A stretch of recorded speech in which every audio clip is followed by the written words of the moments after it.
This is a video that I want to have exist to not only really express my personal thoughts, but to give a clear and concise explanation as to why some people do not see inherent good in men and women of the military.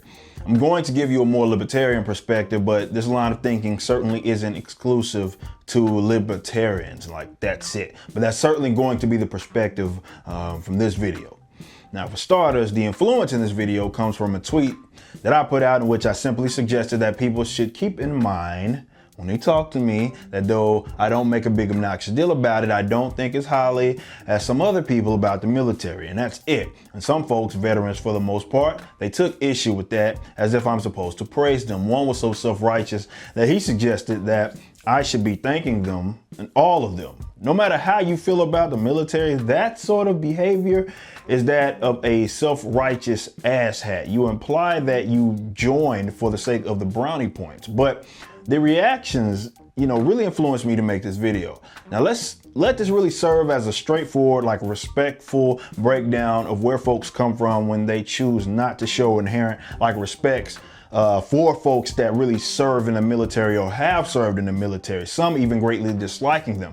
Now, I'm not one of those guys that go around saying that military folks are like baby killers. There are those that have deep despise for military folks, and they prioritize that when, they really go out of their way to let them know of that.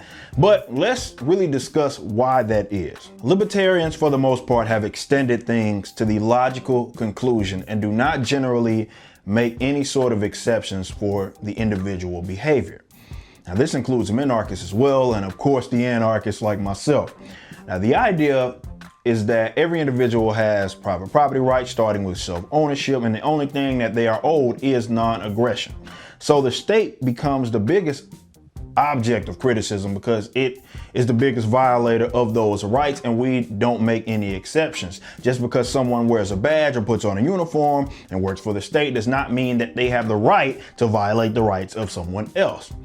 Now, considering the militaristic aspect in America, as it stands today, there are hundreds of military bases around the world, and it costs lots of money that the taxpayers are funding. There is a foreign policy that not many really agree with that has resulted in war efforts and nation building that has not only led to really increased extremism and terrorism, but has resulted in the killing of a lot of innocent, civilians abroad.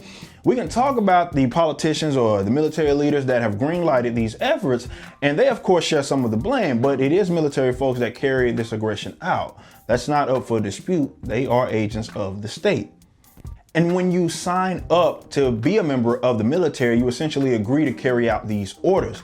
And this is why you get in trouble if you choose not to follow these orders, or you want to quit after you already signed up. Some folks like to really slick talk their way out of this by saying that they signed to protect and serve or abide by the Constitution. And if this were the case, there wouldn't be this criminal activity that's carried out here and overseas. If anything, these people would be banding together to overthrow the people that sign off on these militaristic efforts. So some people look at you as someone that has essentially agreed to work for aggressionists becoming an aggressionist.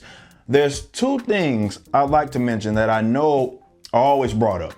First, some say that young folks who sign up have good intentions and they want to protect and serve their fellow man. And I don't actually dispute this, but the intentions do not change what is taking place with the events I mentioned before. This information is also readily available. Hell, the state hands them the rules regarding the orders they agree to really follow before they sign up. To expand on that, just following orders also isn't a legitimate excuse if you do commit acts of aggression. Now, second, some would say that there are military folk that may not commit these acts of aggression, and I don't disagree with that either. Obviously, one shouldn't be completely oblivious, however, to the roles that one can play in the military, but that does not change what still actually happens now among other servicemen and women, nor does it change what these individuals agreed upon.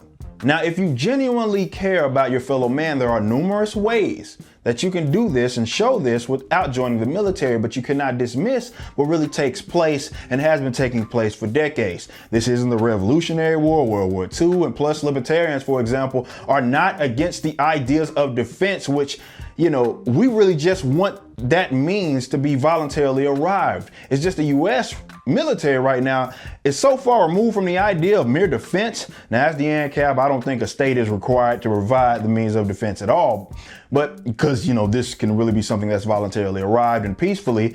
But even the small government types believe that military should be limited to defense of the geographical area. Objectively speaking, the U.S. military is doing far more than just that. So you cannot claim that all military folk are inherently just protecting people in the U.S., when they're so heavily involved in the affairs of other nations, not even close to the U.S. In the age of social media and private journalism, these crimes are so heavily reported and easily accessible. The amount of drone bombings and nation building efforts are ridiculous, and you cannot pretend that it doesn't happen. So when someone says they do not inherently respect someone just because they joined the military, this is why. It's a position that makes you the teeth of the state, this institution, and there are evil people carrying out evil deeds that are in this military. And that's the hard pill to swallow, because so many people have been led to think that there is inherent good in holding a militaristic title. The only way that argument could even be made is if the military was limited to protecting citizens, and even that's a stretch, because not even that changes how they are funded or the illegitimate power structure. But it's understandable when you understand the worship in American culture for servicemen and women. Now, I've encountered plenty of vets that think they are high and mighty, they are owed something because they served, and will also turn around and claim that they serve to serve their fellow man. That's BS. There are whistleblowers that have exposed the crimes of the state, and there are veterans who now are speaking adamantly against the military. Some of my libertarian and even anarcho-capitalist colleagues are veterans. There also, however, are those that are still carrying out those crimes and even advocating that the military continues to do so. This is why the title of being a veteran or a person serving is just that. It's a title. It doesn't imply inherent good, and it certainly doesn't imply that you are better than people who choose, let's say, not to enlist.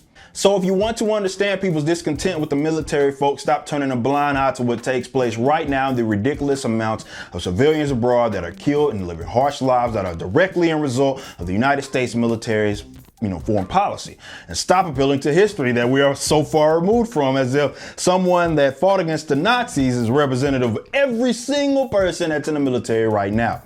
And stop acting as if libertarians are all pacifists that have never thought of the concept of defense outside of the current dynamic. And lastly, do not use the experience of being a veteran as dismissal, because not only is that wholly irrelevant to what can be factually proven, it's irrefutable that many of the people that are calling us out that are libertarians are also veterans. But seriously, let's let the comment section of this video really serve as more of a question and answer regarding this topic, because I'm not really passionate enough about this topic to do like multiple videos and posts on it. But let's keep it, cordial and have an actual discussion about this subject that so many people are sensitive in regards.